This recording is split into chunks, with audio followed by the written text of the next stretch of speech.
Is your toddler hitting, screaming, crying, throwing, melting down all when you tell them no?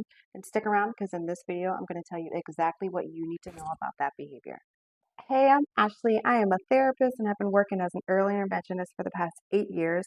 I've raised three toddlers and have helped hundreds of toddlers and their families reach their developmental milestones.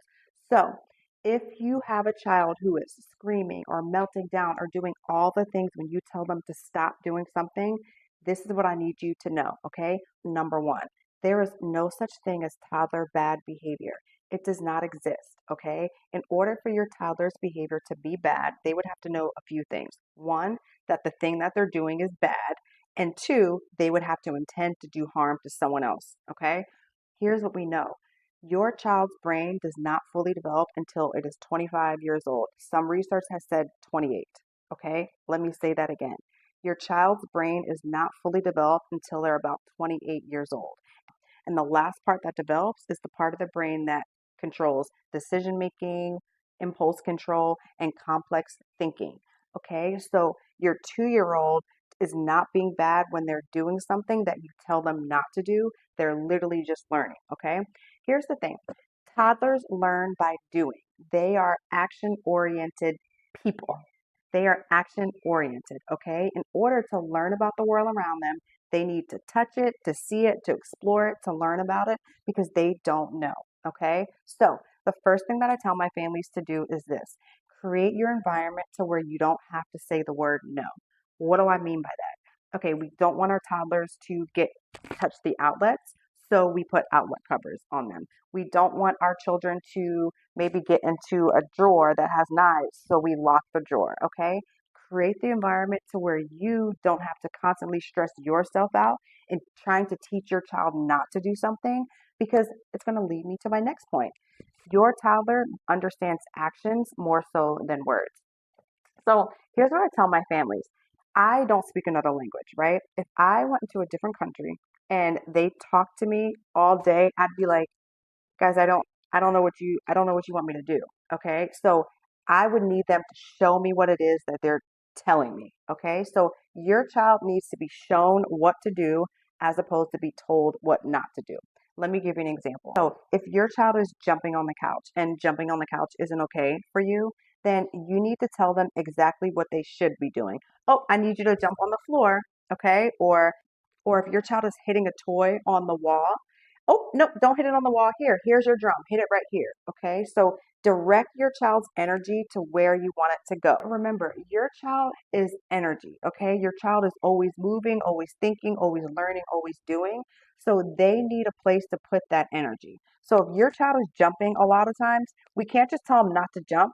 We have to give them a safe place to jump. We have to give that energy somewhere to go. If your child is banging on the wall and you don't want them to do that, tell them where they can bang. Oh, you want to bang? Here, here's the drum. Or wait, come bang on the couch. Tell their energy, tell their behavior exactly where you want it to go because that's flow, right? Sometimes we create a level of resistance in our relationships by telling our child what they can't do when they don't even comprehend that. They don't understand the negative language. They need to be told what they could do, or most importantly, if you're raising a child under 3, they need to be shown what they can do. Okay, so tell them or show them what they can do as opposed to just telling them what they can't do. And the last thing you can do is this: don't even say the word no, just go and redirect their behavior. So let me give an example. My son, he would hold my phone, right? And we have tile floors. So if I were to say, hey, wait, give it to me, he would just drop the phone, right? So that wasn't him being bad. He was just getting startled and didn't know what else to do. So he would just drop the phone. So I knew that would happen. So instead of me telling him, hey, give it to me, stop, no, don't, I just walked over, grabbed it, and redirected him to somewhere else. I was working with a child last week. He's 2, and he wanted to go into the bathroom and wash his hands. And I'm like, oh, okay, cool. Let's go into the bathroom. But he kept like wanting to go after we did it one time. And I was like, okay, right? And so instead of saying, oh, nope, it's not bathroom time. No, no, we're not going to the bathroom. What I did was I picked him up. Here, come on, we're going to go play with Magnetiles, right? So I literally just picked him up and told him what I wanted him to do or what we were going to do, as opposed to telling him what he can't do. Okay. So sometimes you could limit the word no by just redirecting the behavior yourself. If your child has something in your hand that they can't have, instead of saying, hey, wait, give me that, don't do that, right? Because your toddler doesn't understand a lot of words. Go over, take the thing out of your hand. Oh, thank you so much. Give them something else that they can have.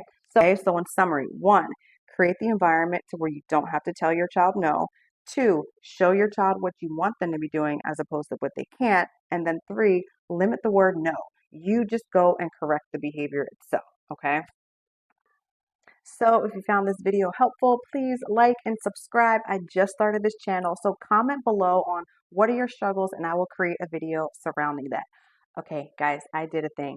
I created a community. So being in the field for 10 years, I see how there's so much bad information that parents are getting, okay? Your child is delayed on their milestones, if they are falling behind in certain areas and you are getting pushed into these child therapies, you need to ask yourself, is this therapy helping the relationship with my child or is it hurting the relationship with my child? Because there's a lot of parents and therapists and doctors who mistakenly believe if you do this, then things will get better with you and your child. If you put your child in this therapy, then things will get better with you and your child. That is not true, okay? If you want your child's behavior to change, you have to change your behavior first. And the big part of that is knowing what's developmentally appropriate for your child and what is not, okay?